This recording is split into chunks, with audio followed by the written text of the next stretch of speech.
I'm not sure if it's possible, but can a football club make you go into a state of mental recovery after a win? I'm asking just because I did that. Even after that Wolves game, I'm still having a few flashbacks of the goals and how we nearly threw it away all over again. So it's taken me a while to actually get over that game, and it sounds really bad and pathetic, I know, but West Ham do that to you. If you're not a West Ham fan, you can't relate.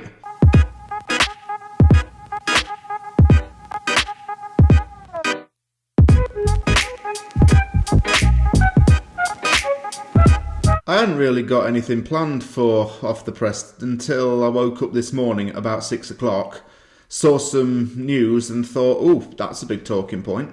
Got to put that in the video. The other two stories are things that have been going on social media. So this week's Off the Press is social media and another bit of news. So it's a bit different to three usual news stories. This week, the club held an open training session, which had to be done a little bit differently due to COVID-19. Fans weren't allowed to attend it, of course, so it was done virtually. It was streamed on YouTube and Facebook. I found it really interesting to watch. It shows what the players do on a daily basis at Rush Green.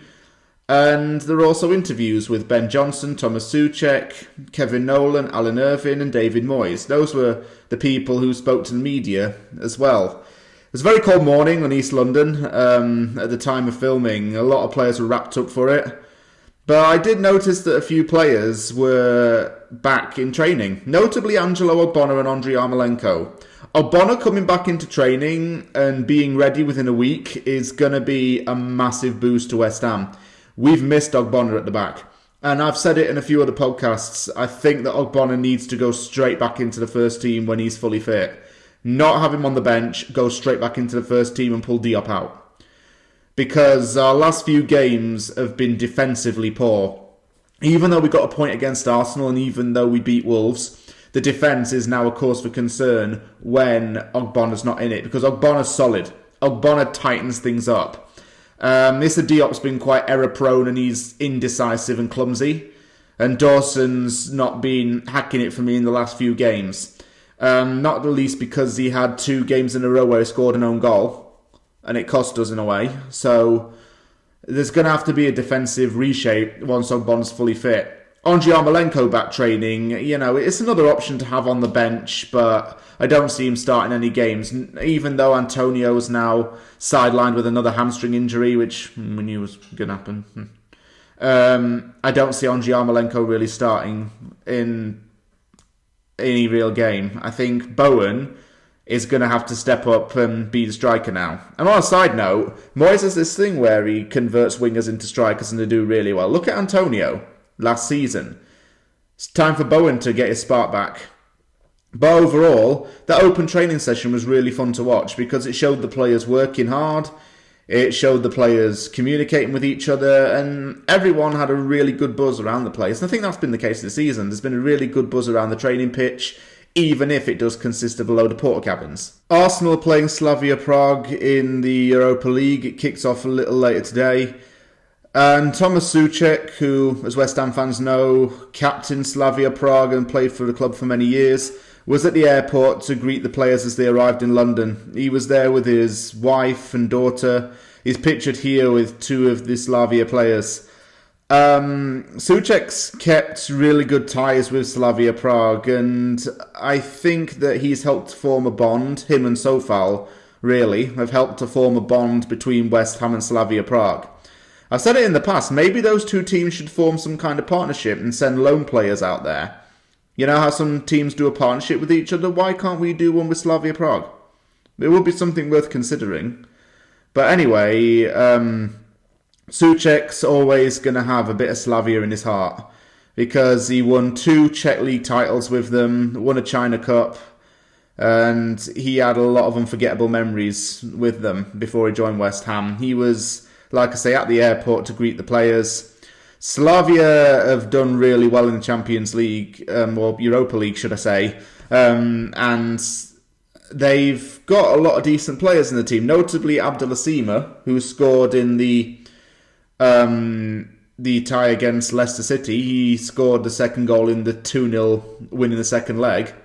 And I think that Souček and Souček can work a little bit of magic here, because those two can probably give Slavia a scouting report on how to beat Arsenal. Although West Ham may not be the best at that, it should be how not to blow a 3-0 lead against Arsenal. But this is going to be a really big test for Slavia tonight. It was reported late last night on Patreon and became common knowledge this morning. Chelsea striker Tammy Abraham is West Ham's #1 striker priority for the summer. I've seen generally positive reactions to Tammy Abraham. I mentioned him in a previous video and said that I would take him at West Ham, and I still keep to that view. Tammy Abraham would be very similar to Jesse Lingard in the sense that both of them aren't getting regular playing time with their own clubs, and that they both have some kind of point to prove.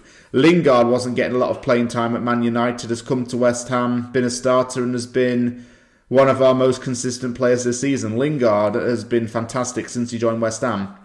With Moyes' guidance, I think that Tammy Abraham could find his scoring touchback, the one that he had at the start of the 2019-20 season.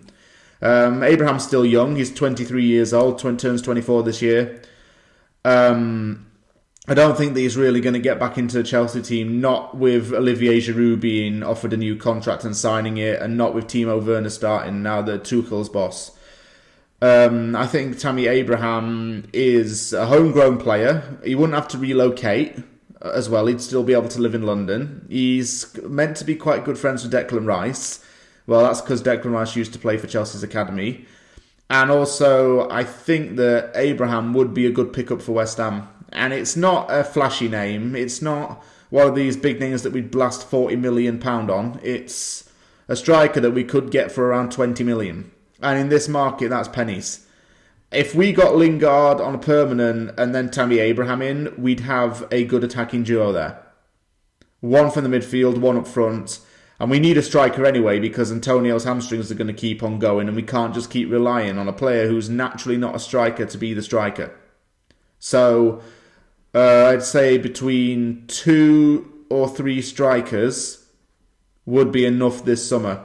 Abraham would definitely be one of my choices if you think about it in the bigger picture. Thank you very much for listening to Off the Press. If you liked the video, hit the like button and subscribe for more content. I want to get your thoughts on some of these topics. What did you think of the open training session? And more importantly, the most important topic in this is, what do you think of the Tammy Abraham transfer rumour? Is it good? Is it bad? Do you want him? Do you not want him? Let me know in the comments below. Thank you very much for watching this. Take care, and I'll see you all soon.